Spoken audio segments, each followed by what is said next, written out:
आप देख रहे हैं एनएमटी न्यूज और आपको रखे सबसे आगे।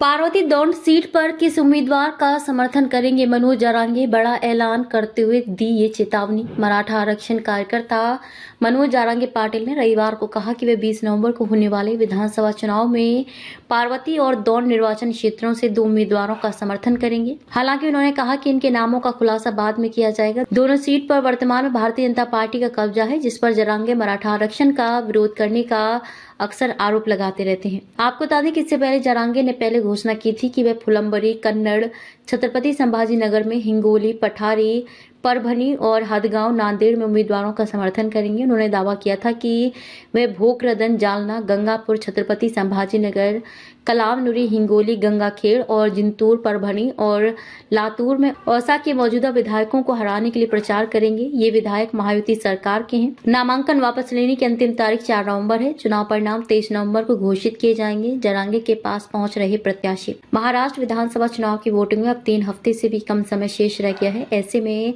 अलग अलग राजनीतिक पार्टियों के उम्मीदवार जनता का समर्थन जुटाने के लिए मनोज जारांगे के पास पहुंच रहे हैं। कांग्रेस की बागी नेता जयश्री पाटिल भी रविवार को जारांगे से मिलने पहुंची थी। जयश्री पाटिल ने सांगली सीट से निर्दलीय प्रत्याशी के तौर पर नामांकन दाखिल किया है। सांगली सीट पर कांग्रेस ने पृथ्वीराज पाटिल को टिकट दिया है, जिसकी वजह से जयश्री पाटिल ने बगावती तेवर दिखाते हुए निर्दलीय प्रत्याशी के तौर पर नामांकन दाखिल किया है। जालना में जयश्री ने अपने समर्थकों और देवर विशाल पाटिल के साथ मिलकर जारांगे से मुलाकात की। इससे पहले मनोज जारांगे ने कहा कि उम्मीदवारों की घोषणा कर दी जाएगी। अनुमान है कि 15 से 20 सीटों पर चुनाव लड़ा जाएगा। मुसलमानों के पास 2 या 3 सीटें होंगी और दलितों के पास 2 या 3 सीटें होंगी। हम अभी भी कुछ जटिल प्रश्नों पर चर्चा कर रहे हैं। मनोज जारांगे ने किसे दी चेतावनी? जारांगे ने कहा कि हम शौक के तौर पर राजनीति नहीं करना चाहते। मैं शासकों को नहीं छोड़ूंगा।